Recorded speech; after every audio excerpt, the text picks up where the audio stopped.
so listening, pay attention. Oh, yeah. You're looking for capitals?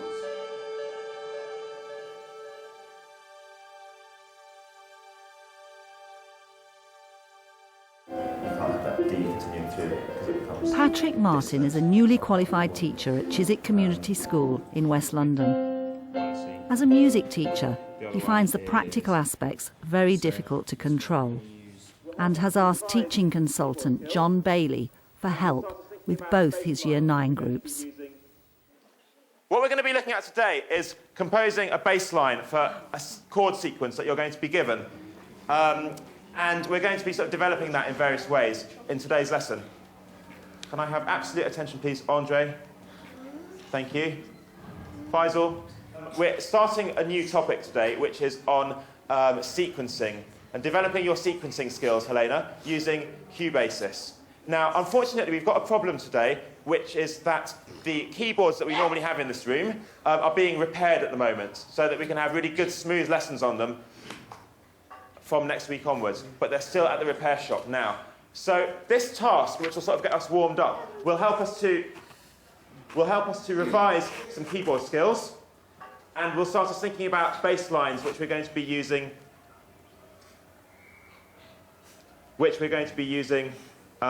when we do our sequencing on Cubasis.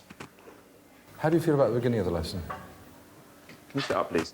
I noticed all the sort of pausing and the kind of stopping and starting and perhaps, not flowing enough. OK, yeah, I think that's right. And also, don't beat yourself up. I think that's pretty good. Yeah, you've got them in, you've got them settled down, you're clearly in command of the room. You might want to be a bit more sort of flowing in your commands. Yeah. The first note that you play is the note that's written down on the sheet, and that will form a pattern which you can play with 3 fingers of one hand, which will look something like this on the keyboard. I like that visual demonstration a lot. Andre, that's sort of revision there. I'm just going to play you an example of what's on here.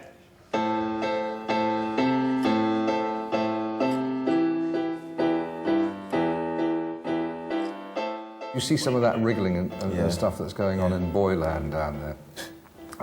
That kind of wriggling is beginning to tell you, isn't it, that you've got about 3 or 4 minutes presentational time left. OK, now I would expect everyone in the class to attempt to play the simplest bass line using the note from the chord, the main note from the chord. Tari, can you just explain to me what the task is? A bass line, and you're going to be using notes from the chords. OK. I'm really glad you got 1 or 2 children to repeat back to you what it is they're meant to be doing. But I would have liked to see this happen about 4 or 5 minutes earlier. Right. There are 3 things that you're going to do by the end of this lesson. You're going to do a chord sequence, you're going to do a bass line for it, and some of you are going to extend the bass line. Andre, what are you going to be doing? Susan, what are you going to be doing? Does everybody know what the 3 things are that you need to have by the end of the lesson? Is there anybody in here with the smokiest doubt about what it is we're doing? Also, if you use a bit more praise and recognition of the children who got things right, it means you've got a little bit more of an alert audience sitting up trying to find other ways to please you. I'd like to give you about 20 minutes to work on this. I might be stopping you at some point during that time, Helena, in order to sort of give you the whole class some extra guidance if I find that there's general problems. Now, when that happens, I'm going to be asking you to remove your headphones and turn around to face the middle of the room. You should be able to do that in about 30 seconds, OK, from when I give the instructions. And then I can quickly give you a bit more advice, and then you can get back to work, not waste any time. I'd like you to make it even more formulaic. I'd like them to be your standard routines. Right. Yeah, what's our standard routine for when we're playing the keyboard? What's the standard routine for when I come and talk to you? Andre, you can face the front, please. He told me to try Star Wars. He tried. Yeah, put that At some point, he needs closing in and say, Andre, you're going to be a success in my room, but tell me what the 3 things are you need to remember to make this a good lesson. And if we've done it right, he's going to remember, keep the volume low, take my headphones off, and then you can say, that's my man, everything's going to be all right. But what you're doing at the moment, you're kind of having a kind of running sniping match with him. 1, 2, 3, 4. 2, together, 4. 1, 2, 3, 4. And E, 1, 2, 3, 4, 5. Okay, I've got to go see someone else for a second. Keep practicing that to get it absolutely in time. And then you can start thinking about adding other notes following these notes here. Excuse me, boys. This is the bit where I feel it's like spinning plates. Sort of getting them on task and keeping them on task and having to sort of be concentrating on one pair, and then I see that something else is going to... And then there's a sort of conflict there as well, because I want to get around and see everybody in a sort of systematic way, and that's one of the things I find difficult here. That's A, yeah. And then use that one up there, yeah, fine. E, yeah. Come in now. Okay. 3, 4, 5, 6, 7, 8, 1, 2, 3, 4.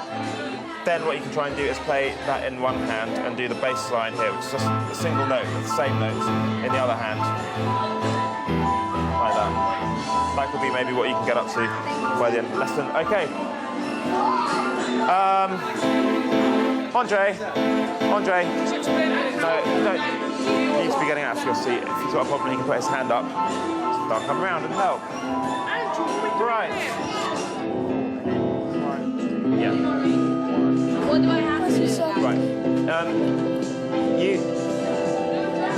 I'm doing the chords. You're doing the chords. In that case, if you just swap places.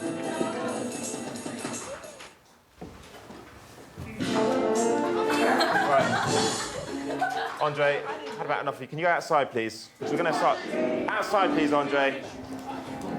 And you need to come back after school, after registration, to talk about this. Okay. The discipline code, I noticed that you scarcely use it. That's something that I haven't really been consistent over the term, or over the term and a half that I've been here. If I'm using a system, I've got several options. Yeah. One is I can look across the room and rather theatrically write a name. I don't have to go over there to control the behaviour. I get the pen out and get your name down.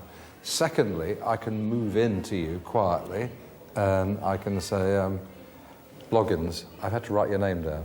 The next step will be a tick, and that would mean seeing me after the lesson. Tell me what you need to do to avoid this happening. And so it gives you the basis for a dialogue. Excuse me. Can you move on wherever you're supposed to be?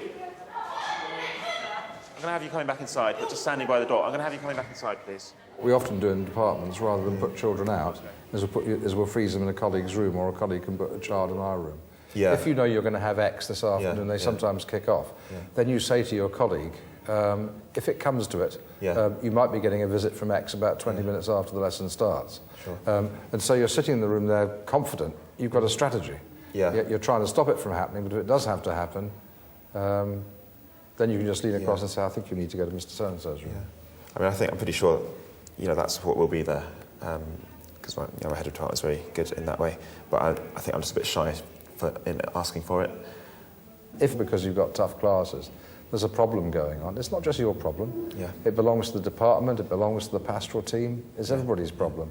Can I hear a few performances? I don't think that's very funny. Let's have Jack and Luke, please. 1, 2, 3, 4.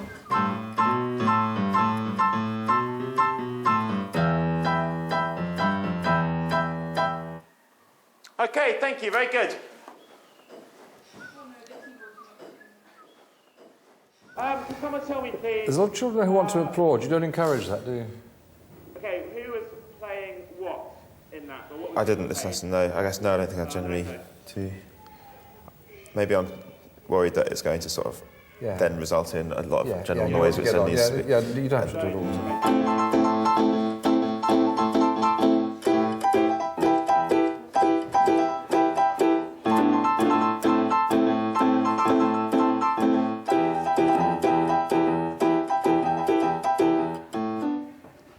Okay, thank you very much.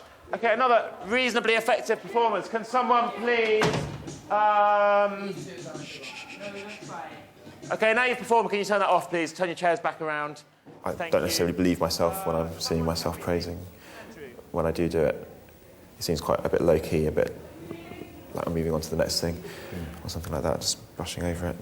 Remember that praising more is a technical issue. You're winning affiliation, you're prolonging their attention span, you're giving off-task children or defiant children a different route to your attention. So it's not a moral question, it isn't a question of being nicey-nicey. It's a very important teaching tool. Bye, sir. Bye, see you next week, Terry.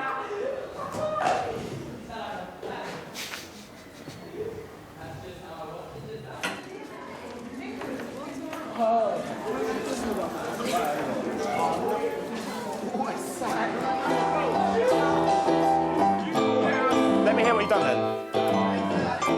John Bailey's been watching Patrick teach the same lesson to another Year 9 class. Patrick's giving even clearer instructions and is being more generous with his praise.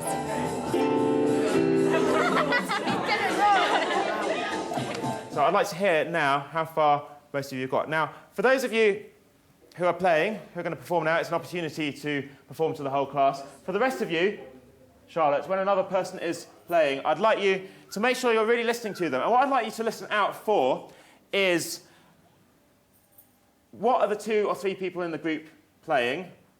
Who's playing the chord sequence? Who's playing the bass line? Are they playing the chords in a straight sort of 1, 2, 3, 4 rhythm? Or have they changed the rhythm? Okay, let's have 3 girls here, please.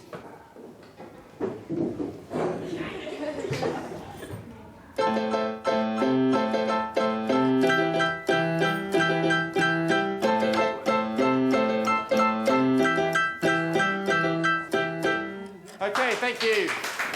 So a quick round of applause then. We're going to talk about this one first. So that was very good as well. Really nice to in time. What was, how many notes was Jade playing in the bass line? Can anyone tell me? 3. 5.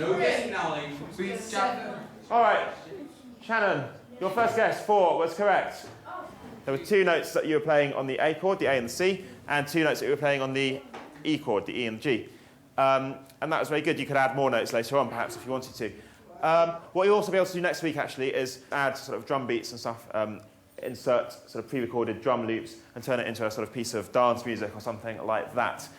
That's where we're going with this. Okay, we're going to have Mika and Michael next. No.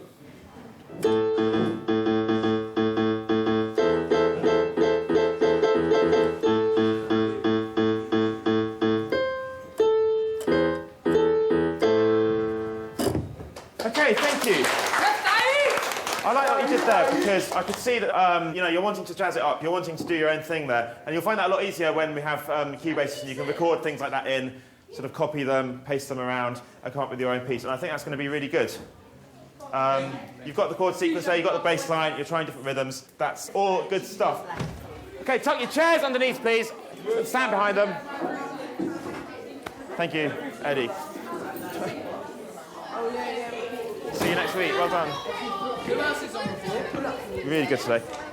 Who's that? I really enjoyed that. It was good, wasn't it? Yeah. Yeah, there's some really good musicians in this class, as you saw. There's a pretty good teacher here as well.